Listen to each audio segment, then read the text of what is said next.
Hey everybody, welcome to Obscurities and Miniatures, and I have got a treat for you and, by proxy, myself today. We've got a couple of little figures here from Atlan Forge who've made some really nice warriors of the dark and grim future, and I've had a lot of fun printing their stuff, but I'll be honest, the thing that really set Atlan Forge's models apart were some of their loyalty rewards, and I gotta show off the latest one, which was none other than a Cybernetic Triceratops. I saw this. Now, I know they already have the T-Rex, but to me this was even more fun and ridiculous, and I was like, well, I know what I'm printing, and I did. So a couple of things of interest. First off, this is just one of 3 different heads. You'll notice this is not exactly alive anymore, and that's actually why I wanted to print this one. So we have a skull version, and then we've got a more Styracosaur or Protoceratops type frilled living head, and then a third one that looks like this guy, except obviously alive. Despite whichever head you may choose, the body itself is going to be 4 core chunks. So we've got the front and back from opposite sides. Okay, let's start there. We've got the back legs, which admittedly are going to have a little bit of gap filling needed. You can see it's pretty big. I could only fit one set at a time on the printer, and that was on my Mono X. It took me about 2 plates to get everything done, and then here are the front versions. You'll notice these skulls here have some holes in their mouths. That's because we got bolters to stick in there. Proxies for bolters, at least. So we got those. And then you'll notice that there's no horns on our Triceratops head. That's because you have an option of either regular horns or cannons. Why would you not want to have cannons? I don't know, but you know what? I was always kind of sour over the fact that I never got one of the Mad Thunderzoids when they did a reprint, re-release of them quite a few years back, when Zoids were a much bigger thing. And so I don't want to pay out the nose for the Kotobukiya kit either, so that's a nice little proxy there, at least to satiate my need. Then we have the tail. I'm not sure what's going on with the tail, if it's supposed to be skeletal remains, fossilized parts, if there's supposed to be muscle tissue in there or what. And you can see right here it's kind of empty and hollow on the inside, which isn't very surprising at the least. But I'm going to paint it up like bone. So that's what I'm going to do. Lots of little bits and details all over this guy. What I'm thinking is I'm probably going to glue the front and back half of each side together. They sit pretty flush, and then we'll go ahead and glue each of those halves together. And then once we've done that, on top, well, you can actually have a couple of different options. This is a gun platform mount. I went ahead and went with a plasma option. I thought it looked pretty neat, especially with the little doodads all opening up on the sides of each cannon. There's also a double-barreled Gatling gun, for lack of a better term. And if you'd rather just have somebody standing or sitting on top of it, there is a pilot option of both a good and evil Space Knight, for lack of better words. And you have the option of either having him have a control panel to touch or chains to go down there. So I'm going to get this built, and while I'm at it, I have a bunch of other parts of various things from Atlan Forge that I want to show off, because I've been looking for an excuse to film them, so why not now? They had recently Valen, their Asgardian commander. I love the bases. Really cool looking bases. Gonna have to clean it up a little bit on the bottom still, but that's okay. The cool thing about him is he had his cybernetic dog friend with him, which I thought was kind of cool. Not a whole lot of cybernetic parts on this guy, but that's okay. And then,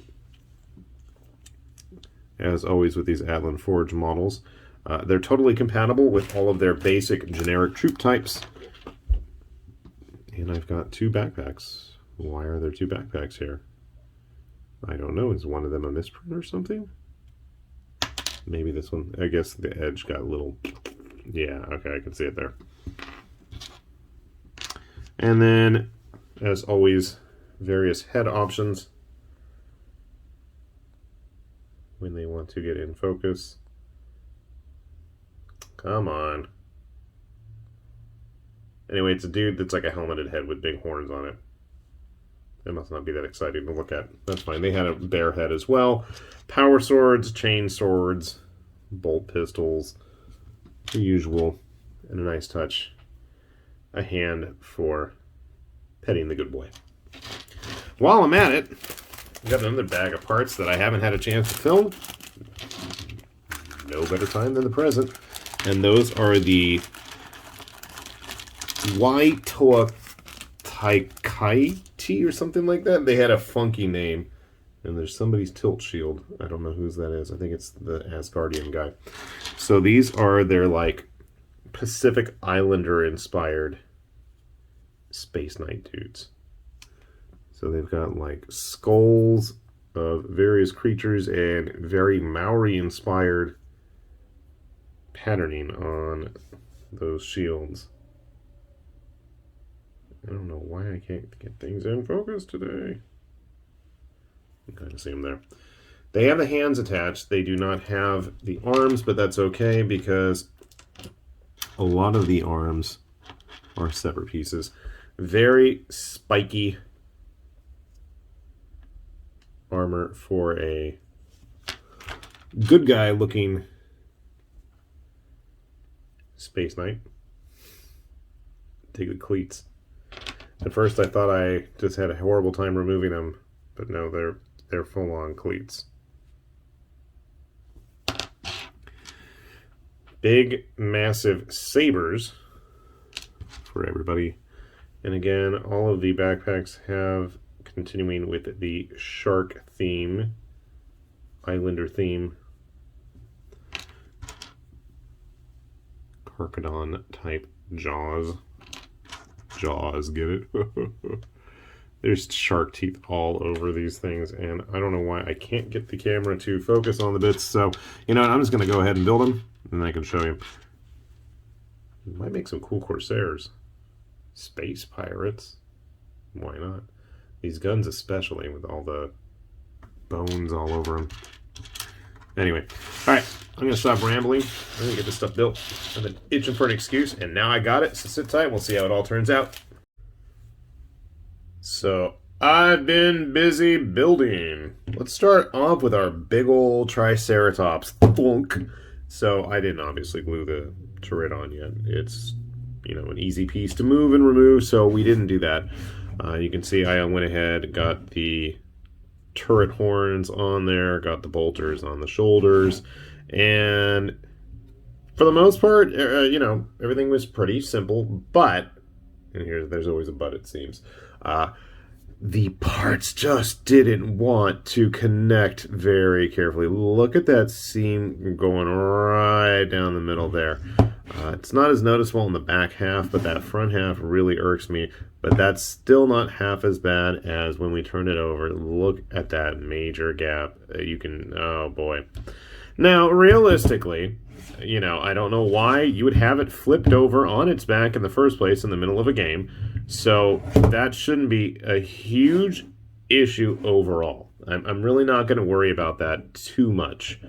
I think at the very least, I mean, if I am going to go ahead, I probably will fill in the gaps at the very least on the top of the body there. That is a bit more noticeable than the underbelly. Other than that, I mean, it's a really nice, it's hefty. It's definitely a nice, chunky model. And I kind of wish now that I had some sort of actual tank to put up to compare with it. That's not the best choice, is it? But grabbing an actual Marine here, just to give you a good size indicator. I still think I'm really tempted to go ahead and paint this in like AdMech colors. I know you can have the Marine mount there, but to me this thing, especially with the skeletal features, just screams some kind of AdMech experiment. So that's what I'm thinking. And I mean, honestly, You could paint this in just about any color scheme, and it's going to work for just about any kind of sci-fi gaming needs. Throw it in a Starfinder game, 5 parsecs, just about anything I think is going to work. It's just a nice tropey model, you know. Cybernetic dinosaurs. Here we can have some Dork Factory skeletons hanging around, maintaining it or riding it. So grabbing some of the other Atlan Forge guys that we were working on here, we've got our Asgardian commander here with his best boy. They're just blue tacked on at the moment. I don't remember. I know I showed off at least the bolter hand that he has, and I know there's an unhelmeted head as well. But you get the idea here. I'm definitely going to have them in the end together on that base. That is a 40mm base, in case you're curious, and I didn't mention it before. I don't remember. The Marines from Atlan Forge are a little bit bigger than what you'd expect if you want to use them as actual Space Marines. But thankfully, our Asgardian commander is right in line with all of the other various troops that we've seen so far from Atlan Forge. Now I went ahead and I grabbed my shark fighters. I get that Aquabat song stuck in my head. These were the Waitoa Kai Taiki. That's it. I had to write it down. It was just that kind of a name. I really dig the various heads that these guys have. One thing that kind of annoyed me, though, was the fact that they're all carrying empty holsters, but then there's, like, boarding shields for them, which makes no sense. Why do you have an empty holster, then, you know? Very uniquely shaped heads, though. It looks like my camera is just going to fritz on me and not focus on anything. Nice. Thanks, guys. As I'm referring to my camera in the plural. Okay.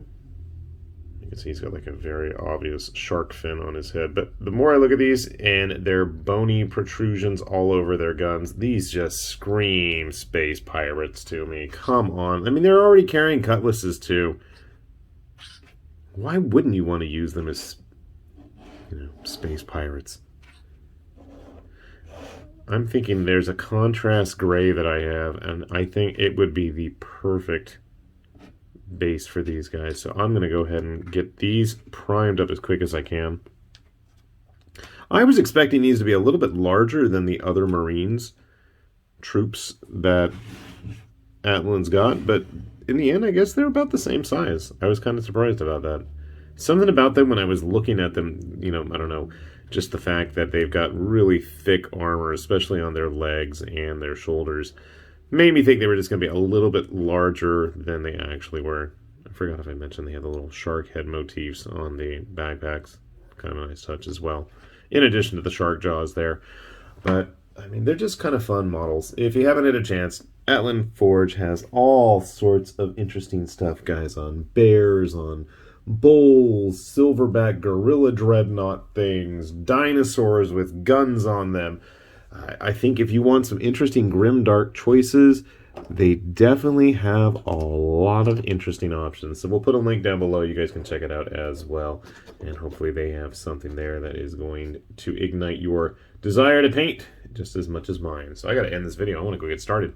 With that said, though, this has been High Lord Tamberlane with Obscurities and Miniatures saying thanks for watching, and we will see you back here soon. Bye-bye.